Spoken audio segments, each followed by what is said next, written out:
Salut, dans cette vidéo, je te donne 5 conseils pour mieux grimper. Le premier, c'est un conseil très bateau mais essentiel, c'est de penser avec ses pieds en permanence, soigner de la manière dont on le pose sur les prises et prévoir les itinéraires, la manière dont on va grimper, non pas en fonction de où sont les prises de main, mais où sont les prises de pied et comment on va se débrouiller pour mettre le poids du corps au-dessus des prises de pied. Une prise, on pose le pied précisément dessus. Un volume, on choisit l'endroit où on met le pied. C'est-à-dire qu'on met rarement le pied là, rarement le pied là. On va mettre plutôt le pied à l'extérieur.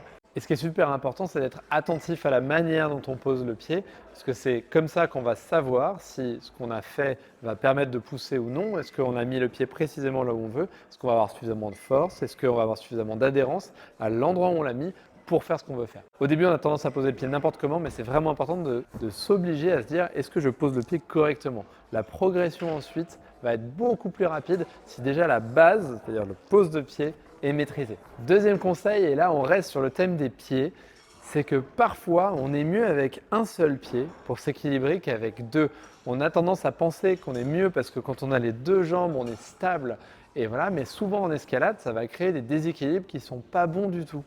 Et de même, quand on a des déséquilibres, souvent la solution, c'est d'enlever un pied ou alors, si on a un pied posé seulement, de changer de pied et là, on va magiquement de nouveau être en équilibre. Troisième conseil, là je reprends un conseil qu'on entend beaucoup, c'est grimper avec les bras tendus. C'est plutôt un bon conseil mais qui n'est pas facile à mettre en application et surtout qui ne marche pas tout le temps. En réalité, on va plutôt avoir une alternance de moments où on grimpe avec les bras tendus et des moments où on va fermer le bras de manière efficace pour aller à une prochaine prise. Mais en tout cas, les belles démonstrations de grimpeurs qui ont les bras tendus tout le temps, ça ne donne pas les manières les plus économiques de grimper un bloc. La théorie, c'est de dire que quand j'ai les bras tendus, je ne ferme pas les biceps, qui sont des gros groupes musculaires, donc je vais dépenser moins d'énergie, je vais être moins crispé. En réalité, ce qui est vraiment intéressant avec ce conseil-là, c'est que si vous essayez de grimper avec les bras tendus, vous êtes obligé de trouver des solutions pour ne pas fermer. Et ces solutions-là, ça va être de s'enrouler et tout ça. Et ça va permettre de se développer techniquement de manière assez intéressante.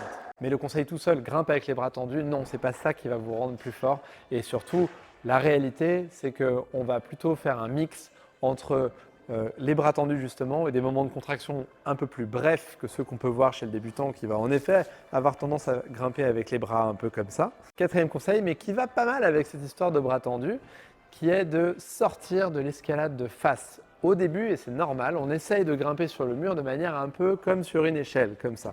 Le problème, c'est que ce n'est pas tout le temps le plus efficace, notamment dès qu'il y a des prises un peu orientées sur le côté, des prises verticales comme ça, sur lesquelles il va falloir s'opposer. Si je reste de face, je ne serai pas du tout efficace. Et si je viens me placer en opposition sur la prise, là je deviens efficace. Si vous observez des bons grimpeurs, vous verrez qu'en permanence, ils vont changer de côté pour venir s'opposer aux différentes prises et venir faire des mouvements avec le moins d'efforts possible, donc avec les rotations de corps. Donc le conseil, c'est vraiment essayer le plus possible de sortir du mode échelle et de venir trouver des positions où on va utiliser la rotation du corps en entier pour faire les mouvements d'escalade. Et cinquième conseil, c'est de refaire les blocs que tu as déjà réussi en essayant de faire des méthodes alternatives ou de faire des optimisations. Si tu réussis un bloc comme un bourrin, bravo, déjà dans un premier temps, tu as réussi le bloc, c'est l'essentiel. Mais pour ne pas limiter ta capacité à développer ta gestuelle, c'est vraiment intéressant de se dire, là je suis passé comme un bourrin, je vais essayer de voir comment je peux optimiser pour,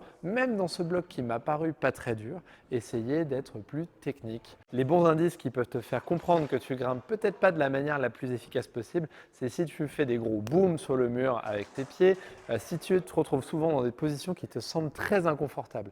Ça, c'est des bons indices qu'il y a probablement des choses à améliorer.